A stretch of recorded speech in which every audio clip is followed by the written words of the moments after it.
They called Miya a failure long before she ever had the chance to prove them wrong. At 23, she had left college quietly. No explanations, no arguments, just silence. Her best friend Zara filled in the gaps for everyone else.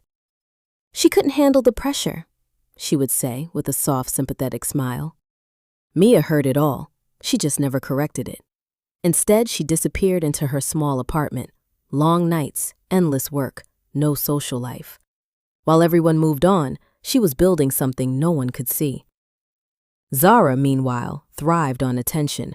She told people she was helping Miya cope, turning her absence into a story of weakness. Then came the invitation. A high-profile investor meeting, exclusive, powerful names in one room. Zara was there too, confident, loud, certain she belonged. Miya walked in quietly. No one noticed at first, until the investor arrived, a billionaire, sharp, respected. The room fell silent as he opened the meeting. He spoke briefly, then paused. "And before we begin," he said calmly, "I'd like to acknowledge the founder behind this project, Miya Khan." The room froze. Zara's smile faded. Her eyes searched the room, then landed on Miya. No one laughed now. Miya didn't rush. She didn't react. She simply stepped forward. The same girl they called a failure, now the one everyone needed. After the meeting, Zara tried to speak. Apologies, excuses, regret. Miya listened, quietly. Then she shook her head. "No," she said softly, and walked away, not angry, not broken, just finally seen. The message came 2 days before Christmas. Short, careful, cold. "Miya, it's better if you don't come this year. We don't want any awkward questions." She read it twice, then once more. No reply, no reaction, just silence. Her family had already decided who she was, a disappointment, a girl who never figured things out. Her cousin Ariba made sure that story stayed alive.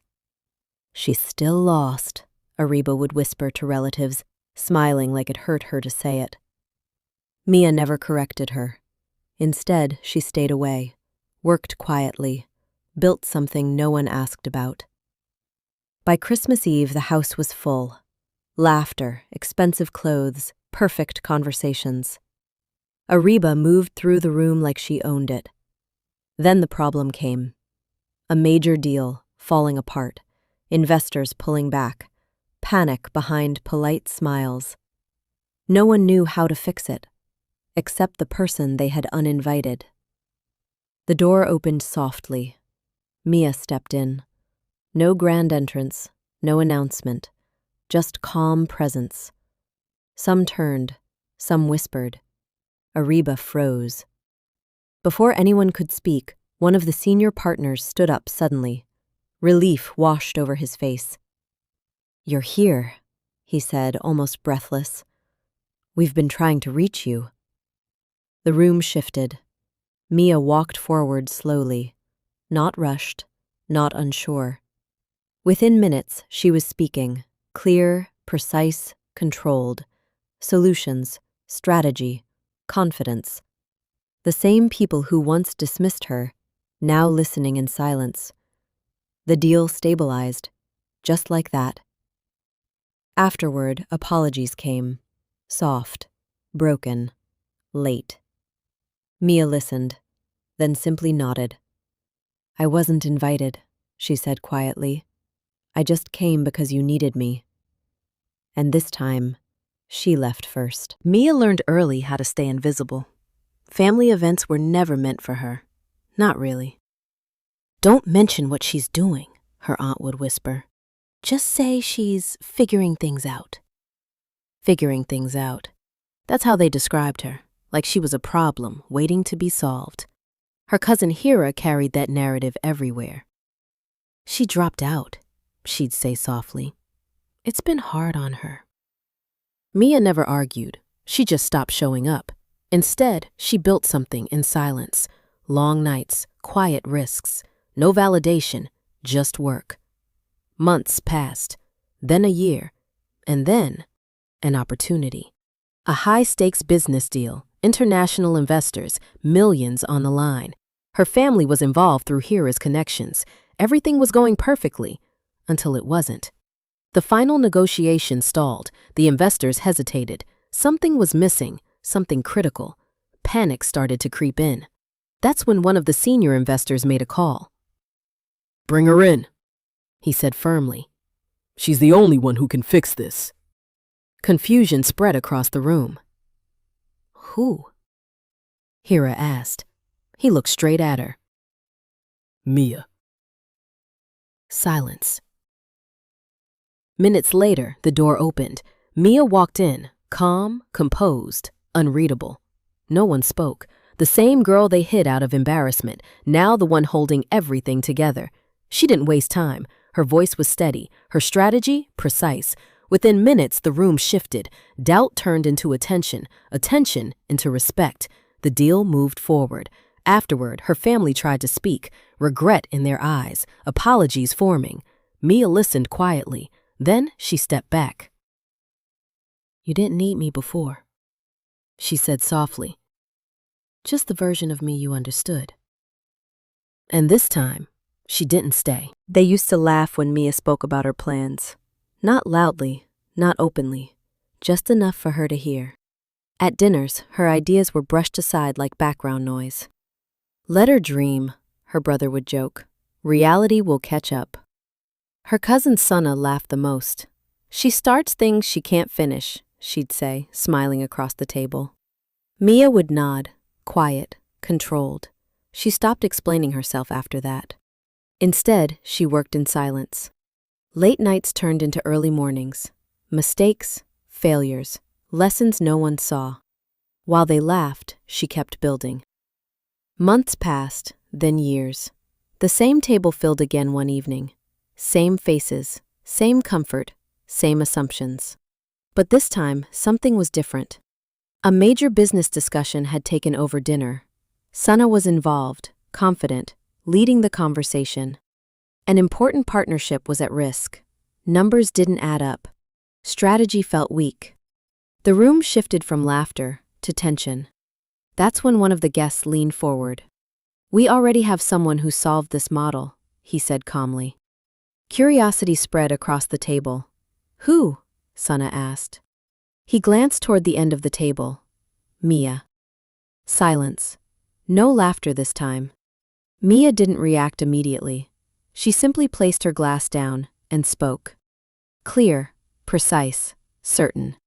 Every word landed differently now. Every idea carried weight. The same people who once dismissed her, now listening without interruption. Within minutes, the solution was clear. The deal was saved. No one joked afterward. No one smiled. Sana tried to speak, but the words didn't come out right. Miya stood up quietly. She didn't look back.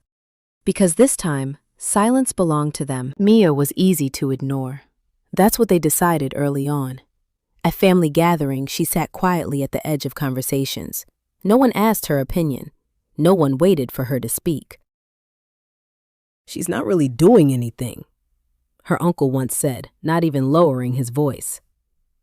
"Just wasting time." Her cousin Rabia made it worse. "She had potential," she would sigh like it was already gone. Miya didn't argue. She didn't defend herself. She just stopped showing up. While they moved on with their lives, she disappeared into her own. Long hours, small wins, silent progress, no applause, no audience. They forgot about her, until the day they couldn't.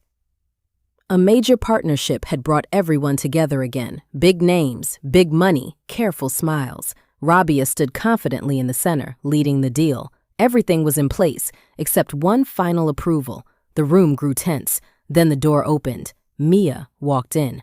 No announcement, no introduction, just quiet presence. Some recognized her, most didn't, until the lead investor stood up, respect clear in his voice.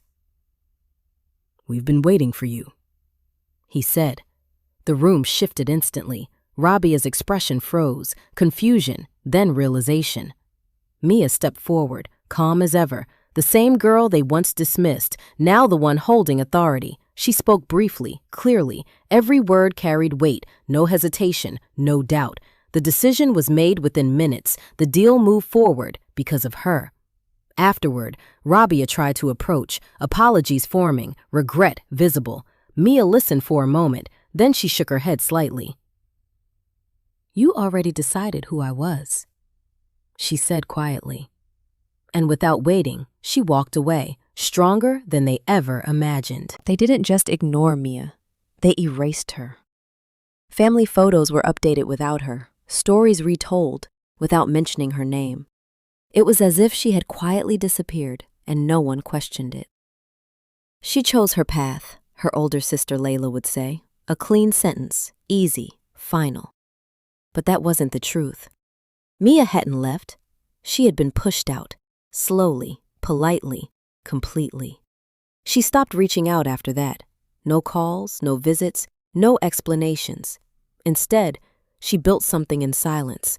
Late nights, empty rooms, a vision no one believed in. While they erased her, she was rewriting everything. Months turned into years. Then came the meeting, a high-level negotiation, big clients, bigger stakes. Layla was there, confident as ever, presenting her proposal. But something was off. The investors weren't convinced. Numbers looked fine, but the foundation felt weak. Whispers spread across the room. Then one of the senior partners spoke. "There's someone else behind this model," he said calmly. "She designed the core system." Layla frowned. "Who?" He didn't answer immediately. The door opened. Miya stepped in, still, composed, unshaken. The room shifted before a single word was spoken. Recognition hit slowly, then all at once. The same girl they erased, now impossible to ignore. Miya walked forward, her voice steady. She didn't explain herself. She didn't look at Layla. She just spoke facts, solutions, clarity. Within minutes, everything changed. The deal was secured. Silence followed. Layla tried to speak, but the words didn't hold. Miya finally looked at her. "You removed me," she said quietly, "but not what I built." And this time, she didn't disappear again.